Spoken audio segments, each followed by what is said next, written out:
नमस्कार दोस्तों, आज हम आपको उत्तराखंड के नैनीताल जिले में स्थित उस दिव्य स्थान की यात्रा पर लेकर चलेंगे जिसे दुनिया भर में कैंची धाम के नाम से जाना जाता है।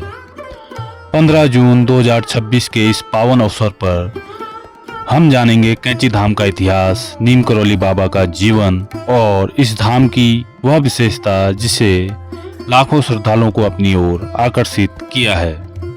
कैंची धाम उत्तराखंड के नैनीताल अल्मोड़ा मार्ग पर भवाली के निकट स्थित है। यह स्थान दो पहाड़ियों के बीच बसा हुआ है जो आपस में कैंची की तरह दिखाई देते हैं। इसी कारण इस स्थान का नाम कैंची पड़ा। अब बात करते हैं इस धाम के संस्थापक नीम करौली बाबा जी की। बाबा का जन्म उत्तर प्रदेश के अकबरपुर क्षेत्र में लक्ष्मण नारायण शर्मा के रूप में हुआ। वे भगवान हनुमान के परम भक्त थे और उन्होंने अपना जीवन मानव सेवा, भक्ति और प्रेम का संदेश देने में समर्पित कर दिया था। कहा जाता है कि वर्ष 1940 के दशक में बाबा पहली बार इस क्षेत्र में आए थे। उनके साथ पूर्णानंद जी भी थे। बाबा ने इस स्थान की आध्यात्मिक शक्ति को पहचाना और यहाँ एक आश्रम स्थापित करने का संकल्प लिया था। कई वर्षों की तैयारी के बाद 15 जून 1964 को यहाँ हनुमान मंदिर और आश्रम की स्थापना हुई। तभी से प्रत्येक वर्ष 15 जून को स्थापना दिवस और विशाल भंडारे का आयोजन भी यहाँ पर किया जाता है। नीम करौली बाबा की ख्याति केवल भारत तक ही सीमित नहीं रही, दुनिया के कई प्रसिद्ध हस्तियां भी बाबा से प्रेरित रही हैं। एप्पल के संस्थापक स्टीव जॉब्स भारत यात्रा के दौरान यहाँ आए थे। बाद में फेसबुक के संस्थापक मार्क जकरबर्ग ने भी इस स्थान पर आश्रम का दौरा किया। उनका कहना था कि कठिन समय में उन्हें यहाँ से नई प्रेरणा और नई दिशाएं मिली थी। बाबा की शिक्षाएं अत्यंत सरल थी।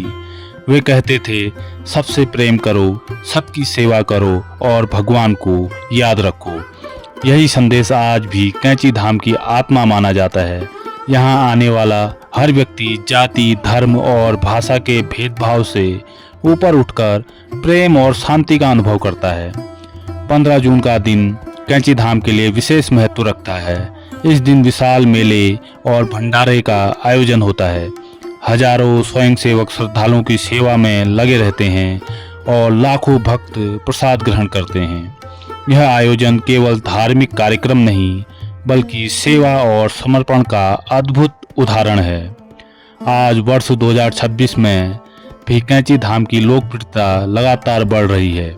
देश ही नहीं विदेश से भी श्रद्धालु यहाँ पहुँच रहे हैं। उत्तराखंड पर्यटन विभाग और स्थानीय प्रशासन श्रद्धालुओं की बढ़ती संख्या को देखते हुए बेहतर व्यवस्थाओं पर कार्य कर रहा है।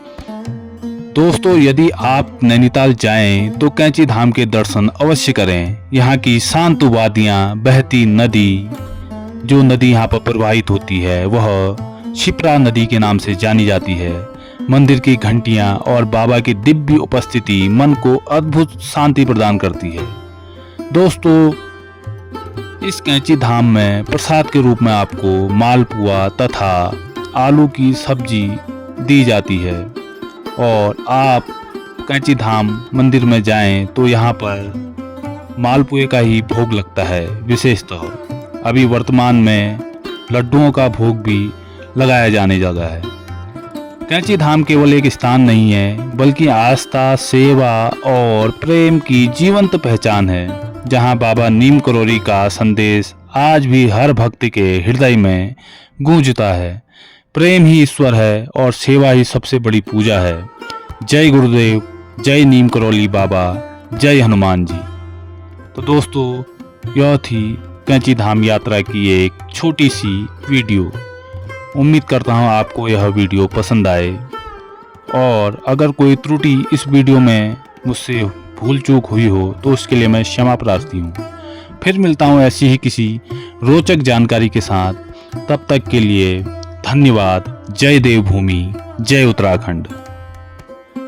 अगर आप मेरे चैनल को अभी विजिट कर रहे हैं तो आप मेरे चैनल को सब्सक्राइब भी कीजिए।